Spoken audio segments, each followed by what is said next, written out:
శుక్లాంబరధరం విష్ణుం శశివర్ణం చతుర్భుజం ప్రసన్నవదనం ధ్యాయేత్ సర్వవిఘ్నోపశాంతయేత్. గురుర్బ్రహ్మా గురుర్విష్ణుః గురుర్దేవో మహేశ్వరः గురుః సాక్షాత్ పరబ్రహ్మ తస్మై శ్రీగురవై నమః. వ్యాసాయ విష్ణురూపాయ వ్యాసరూపాయ విష్ణవే నమో వై బ్రహ్మనిధయే వాసిష్ఠాయ నమో నమః. కూజంతం రామ రామేతి మధురం మధురాక్షరం ఆరుహ్య కవితాశాఖాం వందే వాల్మీకికోకిలం. శృతిస్మృతిపురాణానాం ఆలయం కరుణాలయం నమామి భగవత్పాదశంకరం లోకశంకరం. సదాశివసమారంభాం శంకరాచార్యమధ్యమాం అస్మదాచార్యపర్యంతాం వందే గురుపరంపరాం. వాగర్ధావివ సంపృక్తౌ వాగర్ధప్రతిపత్తయే జగతః పితరౌ వందే పార్వతీపరమేశ్వరౌ. సూక్తిం సమగ్రయతున స్వయమేవ లక్ష్మీః శ్రీరంగరాజమహిషీ మధురైః కటాక్షైః.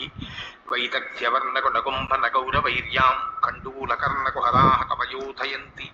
హైమోర్ధపుండ్రమజహన్మకుటం సునాసం మందస్మితం మకరకుండలచారుగండం బింబాధరం బహుళదీర్ఘకృపాకటాక్షం శ్రీవేంకటేశముఖమాత్మని సన్నిధత్తాం. మనోజవం మరుతతుల్యవేగం జితేంద్రియం బుద్ధిమతాం వరిష్టం వాతాత్మజం వనరయూథముఖ్యం శ్రీరామదూతం శిరసా నమామి. జయత్యతి బలో రామో లక్ష్మణశ్చ మహాబలః రాజాదీతి సుగ్రీవో రాఘవేణాభిపాలితః. దాసోహం కోసలేంద్రస్య రామస్యాక్లిష్టకర్మణః హనుమాన్ శత్రుసైన్యానాం నిహంతా మారుతాత్మజः. రావణసహస్రం మే యుద్ధే ప్రతిఫలం భవేత్ శిలాభిస్తు ప్రహరతः పాదపైశ్చ సహస్రశः. అర్దయిత్వా పురీం లంకాం అభివజ్య చ మైథిలీం సమృద్ధార్థో గమిష్యామి విశతాం సర్వరక్షసాం. ధర్మాత్మా సత్యసంధశ్చ రామో దశరథిర్యది పౌరుషే చ ప్రతిద్వంద్వశరైరం జహిరావిణిం. ఆపదామపహర్తారం దాతారం సర్వసంపదాం లోకాభిరామం శ్రీరామం భూయో భూయో నమామ్యహం.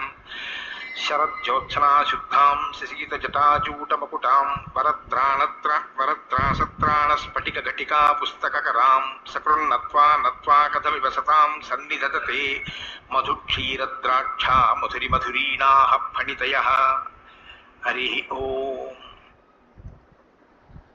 ఓం శ్రీ రామచంద్రాయ నమః. శ్రీ సీతారామాభ్యాం నమః. అయోధ్యాకాండము మొదటి సర్గము. దశరథుడు శ్రీరాముని యువరాజ పట్టాభిషిక్తుని గావించుటకై సంకల్పించుట. గచ్చతా మాతలకులం భరతేన తథానగః శత్రుఘ్నో నిత్యశత్రుఘ్నో నీతః ప్రీతి పురస్కృతః.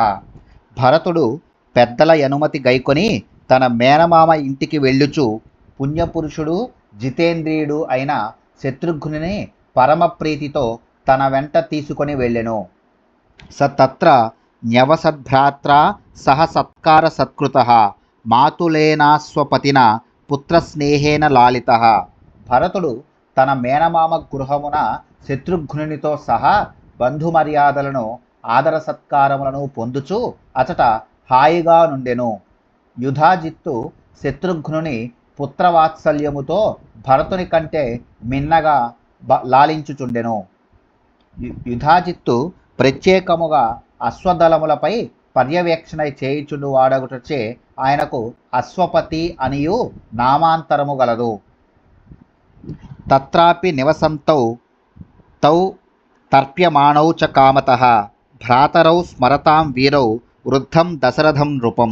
ఆ ఇరువురు సోదరులను మేనమామ ఇంట తమకు నచ్చిన రీతిగా ఆహార విహారములతో ఆటపాటలతో ఉత్సాహముగా నివసించుచుండిరి. అయినను వారు వార్ధక్యముననున్న తమ తండ్రియగు దశరథ మహారాజును గూర్చి స్మరించుచునే ఉండిరి. తగిన సమయములో తమ తండ్రికి అనువగు వలసిన సేవలు చేయలేకపోయితిమేనని అనియు పుత్రధర్మమును నెరవేర్చలేకపోవుచుంటిమే అనియు భయపడుచున్న ఆ భరత శత్రుఘ్నుల మనస్సులలో తండ్రిని గూర్చిన చింత మెదలుచునే ఉండెను.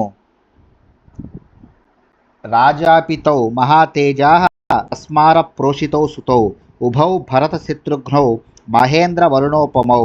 సర్వ ఏవతు తస్యేష్టాః చత్వారః పురుషర్షభాః స్వశిశిరాద్వినిర్వృత్తాః చత్వార ఇవ బాహవః. సత్పుత్ర లాభముతో నిత్య సంతోషిగానున్న దశరథ మహారాజు ఇంద్ర వరుణుల వలెనున్న విడదయ్యరాని సోదర ప్రేమతోనున్న తన కుమారులకు భరత శత్రుఘ్నులు ఇరువురు దేశాంతరమునందు ఉండుటచే తన చెంత లేకుండుటచే బెంగతో వారిని పదే పదే గుర్తు చేసుకొనుచుండెను. తన శరీరము నుండి ఉత్పన్నములైన 4 చేతుల వలె దశరథునకు పురుష శ్రేష్ఠులైన తన 4 కుమారులను ఎంతయు ప్రీతిపాత్రులు. ఇది అభూతోపమ. ఆయనకు అందరూ సమానులే. తేషామపి మహాతేజ రామో రతికరః పితుః స్వయంభూరివ భూతానాం బభూవ గుణవత్తరః. ఇంద్రాది దేవతలలో జ్యేష్ఠుడైన బ్రహ్మ ఆయన తండ్రియగు శ్రీ మహావిష్ణువునకు ప్రీతిపాత్రుడైనట్లే దశరథునకు తన కుమారులలో పెద్దవాడును మహాపరాక్రమశాలియు సద్గుణ సంపన్నుడును అయిన శ్రీరాముడు మిక్కిలి ప్రీతిపాత్రుడు. సహి దేవైరుదీర్నస్య రావణస్య వధార్దిభిః అర్థితో మానుషే లోకే జజ్ఞే విష్ణుః సనాతనః. గర్వోన్మత్తుడైన రావణుని సంహరించుటకై దేవతలు ప్రార్థింపగా నిత్యుడైన శ్రీ మహావిష్ణువు మనుష్య లోకమున శ్రీరాముడై అవతరించెను. శ్రీ మహావిష్ణువు శాశ్వతుడు అనగా జనన మరణ చక్రమునకు అతీతుడు అయినను దుష్ట శిక్షణ శిష్టరక్షణ గావించుచు ధర్మ పరిరక్షణ చేయుటకై ఈ లోకమున పెక్కు రీతుల ఆయన అవతరించుచుండును. అజాయమానో బహుదా విజాయతే అని గదా శృతి ప్రమాణము.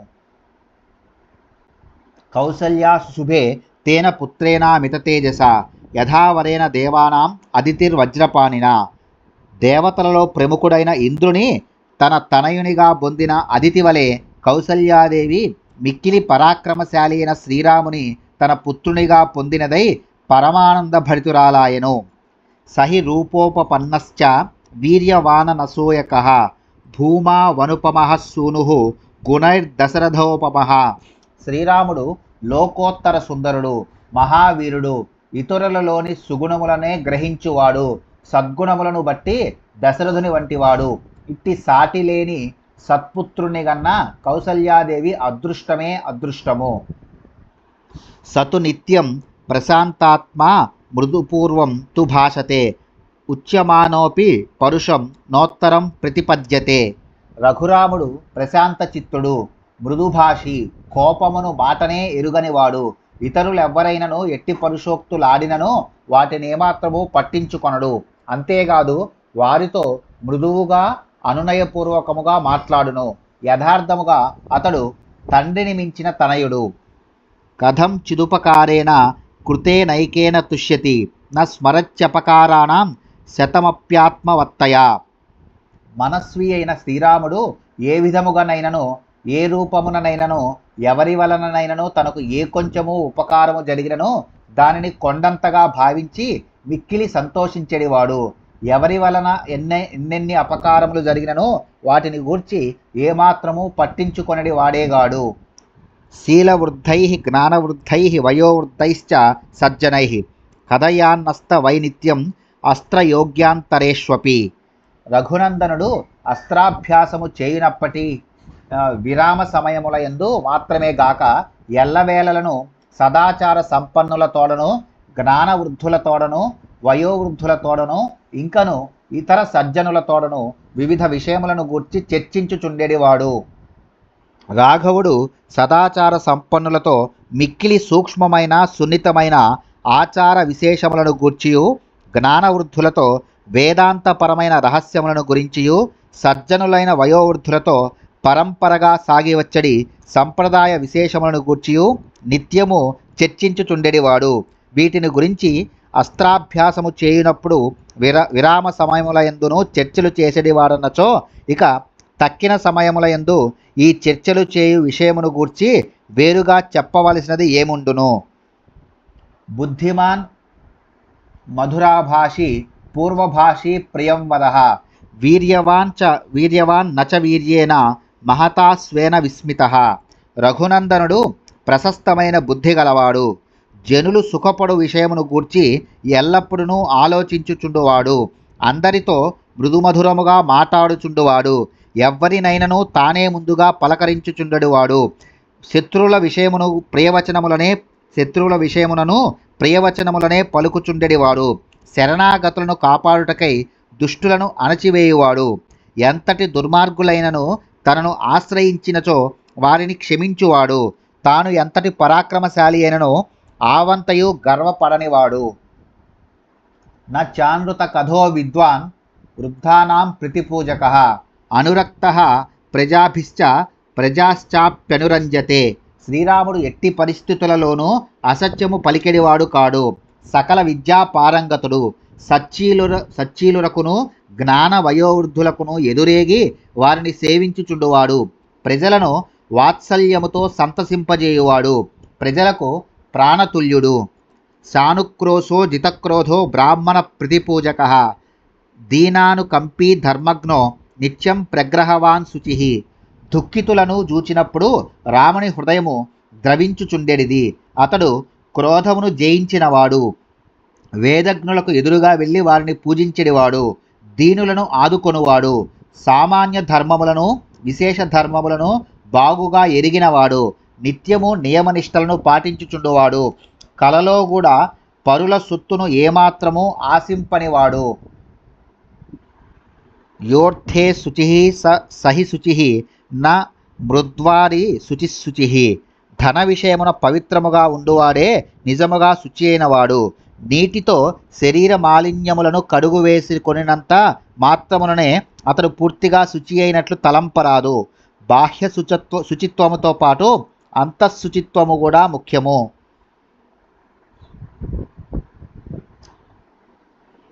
కులోచితమతిః క్షాత్రం ధర్మం స్వం బహుమన్యతే మన్యతే పరయా కీర్త్యా మహత్ స్వర్గఫలం తతః. శ్రీరాముడు ఇక్ష్వాకు వంశజులకు సహజములైన దయా దాక్షిణ్యములు, శరణాగత రక్షణము, ధర్మైక దృష్టి కలవాడు, దుష్ట నిగ్రహము, ప్రజా పరిపాలనము అను క్షత్రియ ధర్మములను పూర్తిగా పాటించువాడు. వర్ణాశ్రమ ధర్మములను ఆచరించుట వలన కలిగేది కీర్తి స్వర్గఫలదాయకము అని నమ్మి క్షత్రియ ధర్మములను చక్కగా నెరవేర్చువాడు. నా శ్రేయసి దతో విద్వాన్ నా విరుద్ధ కథారుచి ఉత్తరోత్తరయుక్తౌ చ వక్తా వాచస్పతిర్యథా. సదసద్విచక్షణ గలవాడగుటచే శ్రీరాముడు ద్యూతము మొదలగు వ్యర్థ కార్యముల యందు ఎన్నడునూ ఆసక్తుడు కాడు. ఎన్నడును ధర్మ విరుద్ధములైన నిష్ఠురోక్తులను పలికెడివాడు కాడు. లౌకిక వైదిక విషయముల యందు యుక్తియుక్తముగా మాట్లాడుటలో అతడు బృహస్పతి వంటివాడు. అరోగస్తరుణో వాగ్మి వపుష్మాన్ దేశకాలవిత్ లోకే పురుష సారజ్ఞః సాధురేకో వినిర్మితః.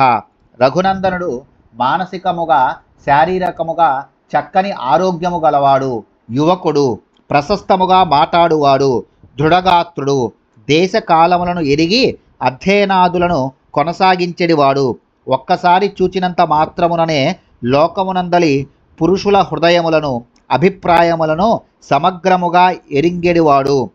పరమ సాధువు. అపకారుల ఎడగూడా సాధుత్వమునే ప్రకటించువాడు. సాటి లేని సద్గుణములు గల మహాపురుషుడు. అపకారిషు యస్సాధుః స సాధురితి కీర్తితః. అపకారము చేయువారి ఎడగూడా సాధువర్తనము గలవాడే నిజమైన సాధువు. సతు శ్రేష్టైర్గుణైర్యుక్తః ప్రజానాం పార్థివాత్మజః బహిశ్చర ఇవ ప్రాణో బభూవ గుణతః ప్రియః. మహారాజకుమారుడైన శ్రీరాముడు ఉత్తమోత్తమ గుణములకు పెన్నిధి. ఆ సద్గుణముల కారణముగా ఆయన ప్రజలందరికీ మిక్కిలి ప్రేమాస్పదుడు. అంతేకాదు వారికి అతడు బహిప్రాణము. సమ్యగ్ విద్యా వ్రతస్నాతో యథావత్ సాంగవేదవిత్ విశ్వస్త్రే చ పితుశ్రేష్టో బభూవ భరతాగ్రజః. భరతాగ్రజుడైన రఘురాముడు చక్కగా వేదాంగములను శాస్త్రములను అధ్యయనము చేసినవాడు. సమావర్తనాది వ్రతములను ఆచరించినవాడు. శస్త్రాస్త్రములను ప్రయోగించుటలో ఇతర ధనుర్ధారుల కంటే దశరథుడే మిన్న కాగా శ్రీరాముడు ఆయనను మించినవాడు. అస్త్రములు మంత్రపూర్వకముగా విడువబడునవి. శస్త్రములు మంత్రములు లేకయే ప్రయోగింపబడునవి. కళ్యాణాభిజనస్సాధుః అదీనః సత్యవాగ్రుజుః వృద్ధైరభివినీతశ్చ ద్విజై ధర్మార్థదర్శిభిః. ఎట్టి కలంకములను లేనివాడొకటిచే శ్రీరాముడు పవిత్రములైన శుభప్రదములైన ఉత్తమ పితృవంశములకు ప్రతీక అయినవాడు. మిక్కిలి క్షోభపడవలసిన పరిస్థితుల యందును ఏమాత్రము తొణకనివాడు. అతి క్లిష్ట స్థితులలోనూ సత్యమునకు కట్టుబడిండువాడు. రుజువర్తనముచే దేవతలకును ఆరాధ్యుడు. ధర్మార్థ విషయముల యందు నిష్ణాతులైన బ్రాహ్మణోత్తములకడ సుశిక్షితుడు. ధర్మకామార్థ తత్వజ్ఞః స్మృతిమాన్ ప్రతిభానవాన్. లౌకికే సమయాచారే కృతకల్పో విశారదః. ధర్మశాస్త్రములలో పేర్కొనబడిన రీతిగా ధర్మార్థ కామతత్వములను లోతుగా నెరిగి ఆయా సమయముల యందు వాటిని ఆచరించువాడు. గ్రహించిన విషయములను మరువనివాడు. అనుక్షణము వికసించు ప్రతిభ గలవాడు. లోకమునకు ప్రామాణికములైన సమయాచారములను నెలకొల్పినవాడు. వాటిని ఆచరించి ఆదర్శమూర్తి అయినవాడు. నిభృతః సంవృతాకారో గుప్తమంత్రః సహాయవాన్. అమోఘ క్రోధహర్షశ్చ త్యాగ సంయమ కాలవిత్. రఘునందనుడు వినయశీలుడు. తన మనస్సులోని అభిప్రాయములను ముఖ కవళికలలో బయట పడనీయనివాడు. రహస్యాలోచనలను సమయము వచ్చు వరకు గూఢముగా నుంచువాడు. సమర్థులైన మంత్రులను కలిగి ఉన్నవాడు. ఆయన కోపము గాని సంతోషము గాని సత్ఫలములనే ఇచ్చుచుండును. సమయోచితముగా పాత్రులకే దానము చేయువాడు. ధనమును న్యాయముగా సమకూర్చువాడు. దృఢభక్తి స్థిరప్రజ్ఞో నాసద్గ్రాహీ న దుర్వచాః. నిస్తంద్రిర ప్రమత్తశ్చ స్వదోష పరదోషవిత్. శ్రీరాముడు మాతాపితరుల యందును గురువుల ఎడను నిశ్చల భక్తి గలవాడు. ఆయన ప్రజ్ఞ సాటిలేనిది. దుర్జనులను దరిజేరనీయనివాడు. సత్ప్రసంగములకు నెలవు. సోమరితనము గాని ఏమరపాటు గాని లేనివాడు. లోకము ఇతరుల లోపములను మాత్రమే గుర్తించును. రాముడైతే తన లోపములను కూడా గుర్తించును. శాస్త్రజ్ఞశ్చ కృతజ్ఞశ్చ పురుషాంతర కోవిదః. యః ప్రగ్రానుగ్రహయో యథా న్యాయం విచక్షణః. రఘురాముడు సర్వశాస్త్ర కోవిదుడు, కృతజ్ఞుడు. ఏ విధముగానైనను ఏ కొంచెమైనను తనకు ఉపకారము జరిగినచో దానిని మరువనివాడు. చూచినంత మాత్రముననే సాధువులను అసాధువులను సులభముగా గుర్తించువాడు. శాస్త్ర మర్యాదను అనుసరించి మిత్రులు మొదలగు వారిని స్వీకరించువాడు. పిదప తగు విధముగా వారిని ఆదుకొనువాడు. సత్సంగ్రహ ప్రగ్రహణే స్థాన వినిగ్రహస్య చ ఆయకర్మణ్యుపాయజ్ఞః సందృష్ట్య వ్యయకర్మవిత్. సజ్జనులను దరిజేర్చుకొనుటలోనూ వారికి తోడ్పడుట యందును శ్రీరాముడు కుశలుడు. సమయమెరిగి దుర్జనులను శిక్షించువాడు. న్యాయసమ్మతముగా ప్రజలను నొప్పింపక పువ్వుల నుండి తుమ్మెద తేనెను గ్రహించున్నట్లు వారి నుండి కోశాగారమునకు ధనమును సమకూర్చువాడు. శాస్త్ర ప్రకారము ఆ ధనమును సముచితముగా వ్యయమునర్చువాడు.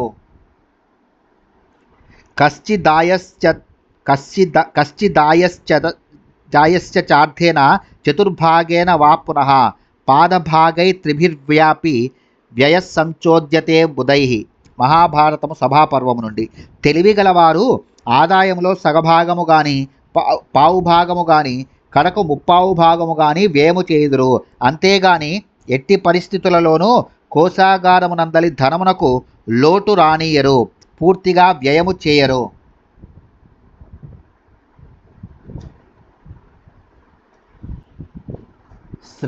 శ్రైష్టం శాస్త్ర సమూహేషు ప్రాప్తో వ్యామిశ్రకేషు చ అర్థధర్మౌ చ సంగృహ్య సుఖతంత్రో న చాలసః. సకల శాస్త్రముల యందును సంస్కృతాది భాషల యందు గల కావ్య నాటకాలంకారముల యందును రఘువరుడు కోవిదుడు. ధర్మబద్ధముగా ఆర్జించిన అర్థము పరిధిలో సుఖమును కోరుకొనువాడు. కర్తవ్య కార్యముల యందు అలసత్వమునకు తావు ఇచ్చడివాడు కాడు. వైహారికానాం శిల్పానాం విజ్ఞాతార్థ విభాగవిత్. ఆరోహే వినయే చైవ యుక్తో వారణ వాజినాం. శ్రీరాముడు మనోరంజకములైన సంగీత చిత్ర కళలయందును వీణా వేణు మృదంగ తాళ విద్యలయందును ఆరితేరినవాడు. ధనమును క్రమపద్ధతిననుసరించి సద్వినియోగము చేయుట తెలిసినవాడు. ఏనుగులను గుర్రములను అధిరోహించుట, అదుపు చేయుట, వాటికి శిక్షణ ఇచ్చుట ఎరిగినవాడు. ధర్మాయ యశసేర్థాయ కామాయ స్వజనాయ చ పంచధా విభజన్ విత్తం ఇహాముత్రచే శోభతే. ధనమును 5 విధములుగా విభజించి దాన ధర్మములకును, కీర్తి ప్రతిష్టలను సమకూర్చు కార్యములకును, వస్తువులు మొదలగు వాటికిని, ధర్మబద్ధమైన కోరికలను తీర్చుకొనుటకును, తన కుటుంబ సభ్యుల అవసరములకును వినియోగించుట యుక్తము. ఈ పద్ధతి ఇహపర ఫలసాధకము. ధనుర్వేద విదాం శ్రేష్టో లోకే అతిరథ సమ్మతః అభియాత ప్రహర్త చ సేనా నయ విశారదః అప్రదృశ్యశ్చ సంగ్రామే క్రుద్ధైరపి సురాసురైః. రఘునందనుడు ధనుర్వేద రహస్యములను బాగుగా తెలిసినవాడు. ధనుర్ధారులలో శ్రేష్ఠుడు. సాటిలేని యోధులైన అతిరథులచే పూజింపబడువాడు. స్వయముగా తానే శత్రుసేనలకు ఎదురుగా వెళ్ళి ముందు భాగమున నిలిచి వారిని దెబ్బతీసెడివాడు. శత్రువుల కంతుపట్టని వ్యూహరచనలు చేసి తన సేనలను కాపాడువాడు. యుద్ధరంగమున క్రోధ పరవశులై ఉన్న సురాసురులకు సైతము ఎదిరింప సఖ్యము గానివాడు. అతిరథుడు ఒకే సమయమున పెక్కుమంది విలుకాండ్లతో పోరాడి యోధుడు. అనసూయో జితక్రోధో న దృప్తో నచమత్సరి నా చావమంతా భూతానాం నచకాల వశానుగః. శ్రీరాముడు అసూయ లేనివాడు, కోపమునకు లోను కానివాడు, గర్వము లేనివాడు, మాత్సర్యమును ఎరుగనివాడు, ఎట్టి వారిని ఏమాత్రము అవమానింపనివాడు, సత్వరజస్తమో గుణములకు అతీతుడు, శుద్ధ సత్వ స్వభావుడు. అసూయ ఇతర గుణములను కూడా దోషములుగా భావించుట. మాత్సర్యము ఇతరుల ఉన్నతిని చూచి ఓర్వలేకుండుట. న గుణాన్ గుణినో హంతి స్తౌతి మంద గుణానపి నాణ్యదోషేషు రమతే సానసూయ ప్రకీర్తిత. అత్రి స్మృతి నుండి. గుణవంతుని గుణములలో దోషములను వెదుకనివాడు, పరుల స్వల్ప గుణములను సైతము ప్రశంసించువాడు, ఇతరుల దోషములను చూచి ఆనందింపనివాడు అగునట్టి మనుష్యుని స్వభావమును అనసూయ దోషదృష్టి లేనివాడు అని అందురు. ఏవం శ్రేష్ఠ గుణర్యుక్తః ప్రజానాం పార్థివాత్మజః సమ్మతః త్రిషు లోకేషు వసుధాయాః క్షమాగుణైః బుద్ధ్యా బృహస్పతేస్తుల్యో వీర్యేనాపి శచీపతేః. ఆ దశరథ మహారాజు కుమారుడు ఇట్టి ఉత్తమోత్తమ గుణములను కలిగి ఉన్నందున సమస్త ప్రజలకును అంతేకాదు ముల్లోకములకును పూజ్యుడు. అతడు క్షమాగుణమున భూదేవి అంతటి వాడు, బుద్ధి వైభవమున బృహస్పతి, పరాక్రమమున ఇంద్రునితో సమానుడు. తథా సర్వ ప్రజాకాంతై ప్రీతి సంజననై పితుః గుణైర్విరుచే రామో దీప్తః సూర్య ఇవాంశుభిః. శ్రీరాముడు సహజ సుందరుడు. ఇంకను ఆయన ఉన్నత గుణములు తల్లిదండ్రులకు మాత్రమే గాక సకల జనులకును ప్రీతిపాత్రములు, మనోహరములు. అట్లు సద్గుణములతో అందచందములతో అలరారెడి ఆ మహారాజు సుతుడు సహస్ర కిరణములతో ప్రకాశించు సూర్యుని వలె విరాజిల్లుచుండెను. తమేవం వ్రత సంపన్నం అప్రదృశ్య పరాక్రమం లోకపాలోపమం నాథం అకామయత మేదిని. ఇట్లు సద్గుణ సంపన్నుడును, ఆశ్రితులను రక్షించుటయే వ్రతముగా గలవాడును, మొక్కవోని పరాక్రమము గలవాడును, దిక్పాలురవలే అందరినీ ఆదుకొనుచుండువాడును అయిన రఘువరుడు తమకు ప్రభువు కావలెనని భూలోక ప్రజలందరూ కోరుకొనుచుండిరి. ఏతైస్తు బహుభిర్యుక్తం గుణైరనుపమై సుతం దృష్ట్వా దశరథో రాజా చక్రే చింతాం పరంతపః. ఈ విధముగా సాటిలేని అనేక శుభలక్షణములతో విలసిల్లుచున్న శ్రీరాముని చూచి శత్రుభయంకరుడైన దశరథుడు ఇట్లు ఆలోచింపసాగెను. అధరాజ్ఞో బభూవైవం వృద్ధస్య చిరజీవినః ప్రీతిరేషా కథం రామో రాజా స్యాన్మయి జీవతి. వయోవృద్ధుడును జ్ఞానవృద్ధుడును అయిన దశరథ మహారాజునకు నేను జీవించి ఉండగానే ఈ రాజ్యమునకు శ్రీరాముడు రాజైనచో ఎంత బాగుండును, అది చూచి నేను సంతోషింతును గదా అను కోరిక కలిగెను. ఏషా హ్యస్య పరా ప్రీతిః హృది సంపరివర్తతే కదా నామ సుతం ద్రక్ష్యామ్యభిషిక్తం అహం ప్రియం. నా ప్రియపుత్రుడైన రాముని రాజ్యాభిషిక్తునిగా ఎప్పుడు చూడగలనో గదా అను గాఢమైన కాంక్ష దశరథుని హృదయమున నిరంతరము మెదులుచుండెను. వృద్ధి కామో హి లోకస్య సర్వభూతానుకంపనః మత్తః ప్రియతరో లోకే పర్జన్య ఇవ వృష్టిమాన్.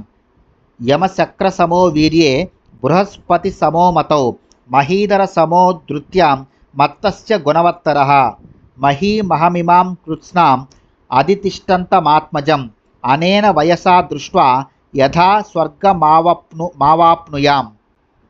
శ్రీరాముడు ప్రజల యొక్క అభివృద్ధికై పాటుపడువాడు, సకల ప్రాణుల ఎడ కృపజూపువాడు, వర్షించు మేఘము వలె జనుల సంతాపమును రూపుమాపువాడు, వారికి నాకంటెను అతడు ఎక్కువగా ప్రీతిపాత్రుడు, పరాక్రమమున ఇంద్రయముల వంటివాడు, బుద్ధికి బృహస్పతి, మేరు నగధీరుడు, సద్గుణములచే నన్ను మించినవాడు. అట్టి నా కుమారుడు ఈ సమస్త భూమండలమునకును రాజు కాగా నేను ఈ వయస్సులో చూచి స్వర్గసుఖములను పొందెదను.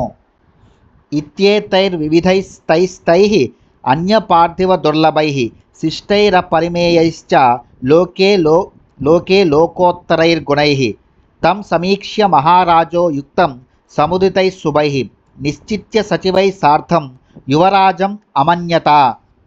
శ్రీరామునిలోని విశిష్ట గుణములు అసంఖ్యాకములు, అవి లోకోత్తరములు.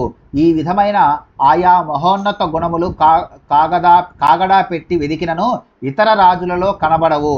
ఇంతవరకును పేర్కొనబడినవి గాక ఇంకను స్వాభావికములైన పెక్కు కళ్యాణ గుణములకు కుదురైన వాడు అతడు. అట్టి శుభలక్షణ సంపన్నుడైన కుమారుని చూచి దశరథ మహారాజు మంత్రులతో సమాలోచన నడిచి శ్రీరాముని యువరాజును చేయుటకై నిశ్చయించెను. దివ్యంతరిక్షే భూమౌ చ ఘోరముత్పాతజం భయం సంచచక్షే చ మేధావి శరీరే చాత్మనో జరా. ఆకాశమునందును అంతరిక్షమునందును భూమిపైనను సంభవించుచున్న మిక్కిలి భయంకరములైన ఉత్పాతములను గూర్చియు తన శరీరముపై ప్రభావమును చూపుచున్న ముసలితనమును గూర్చియు ప్రజ్ఞాశాలి అయిన దశరథుడు మంత్రులతో ప్రస్తావించెను. పూర్ణచంద్రాననస్యాద్ధ శోకాపనుదమాత్మనః లోకే రామస్య బుబుధే సంప్రియత్వం మహాత్మనః. పున్నమి నాటి చంద్రుని వలె లోకమునకు ఆహ్లాదకరుడును మిక్కిలి బుద్ధిశాలియు అగు శ్రీరాముడు దేశ ప్రజలకు అత్యంత సంతోషదాయకుడు. ఆయన పైన వారికి గల ప్రేమాభిమానములు అపారములు. ఈ పరిస్థితులు నా సంతాపమును తొలగించునవి. కావున శ్రీరాముని పట్టాభిషిక్తుని చేయుట సమంజసమే అని దశరథుడు భావించెను. ఆత్మనశ్చ ప్రజానాం చ శ్రేయసే చ ప్రియేణ చ ప్రాప్తకాలేన ధర్మాత్మ భక్త్యా త్వరితవాన్ నృపః. ప్రజలకు సుఖ సంతోషములను గూర్చుచు వారిని రక్షించుట రాజధర్మము. అట్టి ధర్మమును ఎరింగిన దశరథుడు వయోవృద్ధుడైన తనకు మాత్రమే గాక ప్రజలకును హితమును గూర్చుటకై ప్రియమును కలిగించుటకై నవయువకుడైన శ్రీరాముని పట్టాభిషిక్తుని చేయుటకై ఇది సరి అయిన సమయము అని భావించి అందులకై త్వరపడసాగెను. నానా నగర వాస్తవ్యాన్ పృథక్ జానపదానపి సమానినాయ మేదిన్యాః ప్రధానాన్ పృథివీపతీన్. వెంటనే ఆ మహారాజు వివిధ నగర ప్రజలను ఆయా ప్రదేశములలో నుండి జానపదులను దేశమున గల ప్రముఖులను సామంతరాజులను వేర్వేరుగా రప్పించెను. నతు కేకయ రాజానాం జనకం వా నరాధిపః త్వరయా చానయామాస పశ్చాత్ తౌ శ్రోష్యతః ప్రియం. వ్యవధి తక్కువగా నుండుటచే దూర తీరములనున్న భరతుని మాతామహుడైన కేకయ ప్రభువును శ్రీరామునకు మామయ్యైన జనక మహారాజును ఆ తొందరలో పిలిపింపలేదు. క్రమముగా వారు ఈ శుభవార్తను విని ఆనందింతురు అని భావించి అతడు అట్లు చేసెను. తాన్ వేస్మ నానాభరణైః యదార్హం ప్రతిపూజితాన్ దదర్శాలంకృతో రాజా ప్రజాపతిరివ ప్రజాః. ఆహ్వానముపై అయోధ్యకు విచ్చేసిన వారికందరికీ దశరథుడు తగిన విడిది గృహములను ఏర్పాటు చేసెను. వారిని వివిధాభరణములతో సత్కరించెను. అలంకృతుడైన దశరథుడు బ్రహ్మదేవుడు ప్రజలను వలె ఆహూతులను దర్శించెను. అదోపవిష్టే నృపతో తస్మిన్ పరబలార్థనే తత ప్రవివిషుః శేషా రాజానో లోకసమ్మతాః. అంతటా శత్రుభయంకరుడైన ఆ దశరథ నరపతి సభలో ఆసీనుడైన పిమ్మట ప్రజానురంజకులైన తక్కిన రాజులందరినీ సభలో ప్రవేశించి ఆసనములను అలంకరించిరి. అథ రాజవితీర్ణేషు వివిధేష్వాసనేషు చ రాజానమేవాభిముఖ నిషేధుర్నియతా నృపాః. దశరథునిచే వివిధ ప్రదేశములలో నియమితులైన ఆ సామంతరాజులు తమకై ఏర్పాటు చేయబడిన ఆసనములపై మహారాజునకు అభిముఖముగా కూర్చుండిరి. సలబ్ధమానైర్ వినయాన్వితైర్నృపైః పురాలయైర్జానపదైశ్చ మానవైః ఉపోవిష్టైః నృపతిర్వృతో బభౌ సహస్రచక్షుః భగవానివామరైః. దశరథుని నుండి సముచితమైన అతిథి సత్కారములను పొందిన వినయశీలురగు సామంతరాజులు, వివిధ నగరములకు చెందిన పురప్రముఖులు, జానపదులు రాజుగారు నుడివెడి వచనములను సావధానముగా ఆలకించుటకై ఆయనకు చేరువగా చుట్టూను చేరి కూర్చుండిరి. అప్పుడు ఆ మహారాజు దేవతలచే పరివృతుడైన సకలైశ్వర్య సంపన్నుడగు దేవేంద్రుని వలె విరాజిల్లెను. ఇత్యార్షే శ్రీమద్ రామాయణే వాల్మీకియే ఆదికావ్యే అయోధ్యకాండే ప్రథమ సర్గః. వాల్మీకి మహర్షి విరచితమై ఆదికావ్యమైన శ్రీమద్ రామాయణమునందలి అయోధ్యాకాండమునందు మొదటి సర్గము సమాప్తము.